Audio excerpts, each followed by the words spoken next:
Pinagpalang araw po sa inyo mga kapatid. Muli na naman po tayo nagninilay ng salita ng Diyos at pare-pareho pa rin ang tanong, sino ba itong ating pinaghahandaan? Ano ba ang kanyang misyon? Ano ba ang kanyang layunin sa ating lahat? Today is very clear that the Holy Gospel talks about Jesus' mission, and which is evangelization and healing. Jesus came to bring the good news of healing and of peace. Jesus did not just preach the Holy Gospel.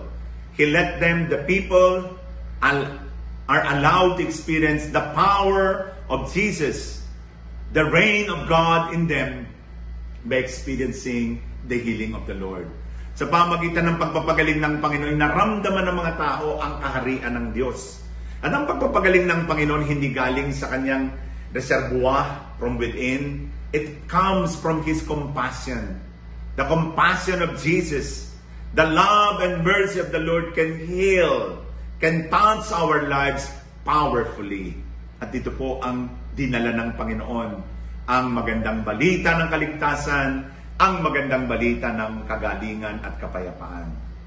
So Jesus is the bringer of the good news and healer, body, soul, and spirit. Pangalawa, Jesus is the reconciler and the gatherer.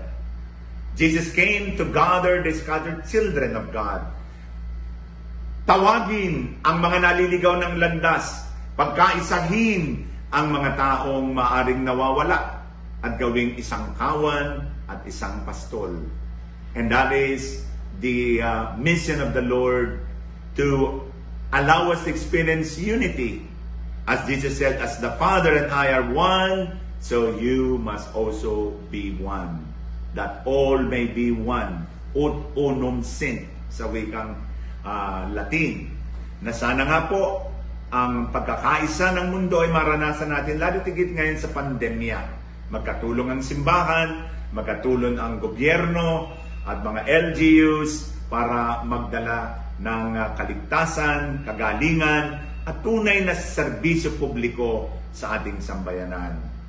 Pangatlo ay mababanggit natin na si Jesus ay nagbigay sa atin ng kapangyarihan na tayo rin po ay sumunod sa kanyang yapak. Jesus empowers us to live His life and His mission. Ano po ba ang mission ni Kristo na ibinigay sa mga disipulo? Tatlo po. To bring the good news. Pangalawa, to heal the sick. Pangatlo, to drive out evil spirit. Hindi lang po ito binigay sa mga pare at sa mga disipulo. All of us are called to become modern apostles of the Lord, to bring the good news. Sa panahon pong ito ng pandemya, mas maganda po ang dala natin magandang balita. Kung tayo po ay laging negatibo, problema, lagi ang tingin ay kung ano ang wala, lahat po tayo ay mabibigo. Pero kung titingnan po natin, isang basong tubig na may laman at ang tingin mo ay half glass empty, may problema ka kapatid. Pero kapag ang tingin mo, wow, half glass filled, may laman ng kalahati, palagi ko, let's focus on the good news, not on the bad news. By the witness of our lives, we can bring the good news to other people. Pangalawa, to heal the sick. We can heal the sick by our compassion and mercy. Subukan po niyo ito mga nanay. Kapag may sakit ang inyong anak, haplos-haplosin po ninyong ulo kapag sila ay may mataas na lagnat. At mapapansin po ninyo ang lagnat nila ay dahan-dahang bumababa.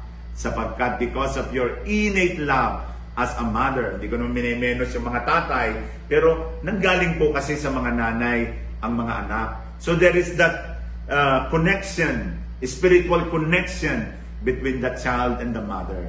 Kaya kapag hinaplos-haplos natin, gumagaling ang karamdaman. Pangatlo, to drive out evil spirit by conquering evil, not by doing evil, but by doing something that is good.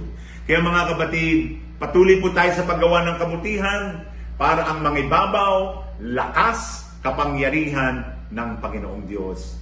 Amen.